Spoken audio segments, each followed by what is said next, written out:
It's game week 13 this week in the FPL. I'll be running through my lineup for this weekend's fixtures and giving a quick overview of the points accumulated last week in game week 12.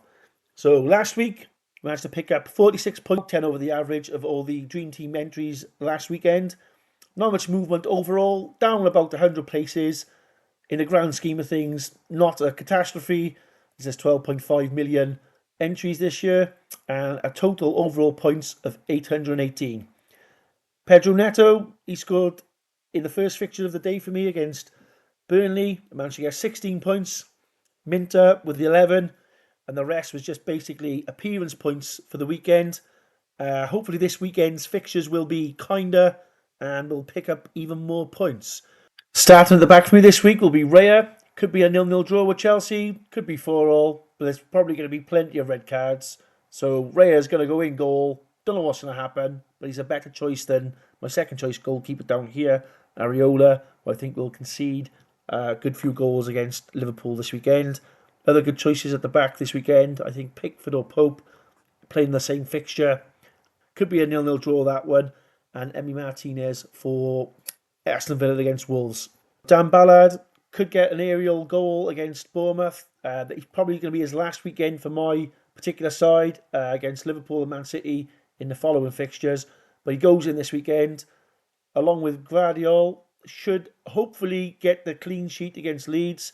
I don't think Leeds are going to pose too many threats with this good Man City side. I know they could have potentially taken the lead and done better at Newcastle last weekend. I knew it was going to be a tough fixture, but he's getting the nod this weekend. And they've got a couple of fixtures here which are winnable. And yeah, Gvardiol will be a permanent fixture for them 3 weeks coming up. Virgil van Dijk had a terrible week, especially last weekend against Nottingham Forest. They were actually on top for the first 15-20 minutes, and then Liverpool finally fell away. But these next 3 fixtures, if they don't turn these around, I don't know when they will. Obviously, last weekend, the big winners at the back was Munoz, played fantastic against Wolves away, got the goal. So the Crystal Palace boys, Mitchell as well, doing fantastic. I wouldn't put them in this weekend because they've got Man United, and I'm not sure where that fixture's going. But in the long run, they're obviously safe bets. And Michael Keane as well could be a good shout this weekend against Newcastle. They could be a 0-0 draw.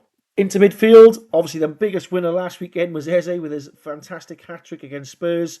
Didn't see that one coming myself. Thought it'd be a bit of a tougher fixture with a few injuries for Arsenal. However, Eze turned up. Trossard turned up. Spurs away.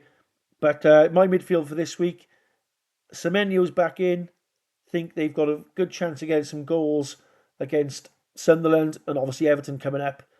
Gakpo's in for me. If he doesn't turn up against West Ham, he's definitely out the door next. He survived another week.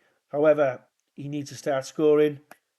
Pedro Neto, probably my second best behind Haaland, player of the season. And he's had a great last 2 games.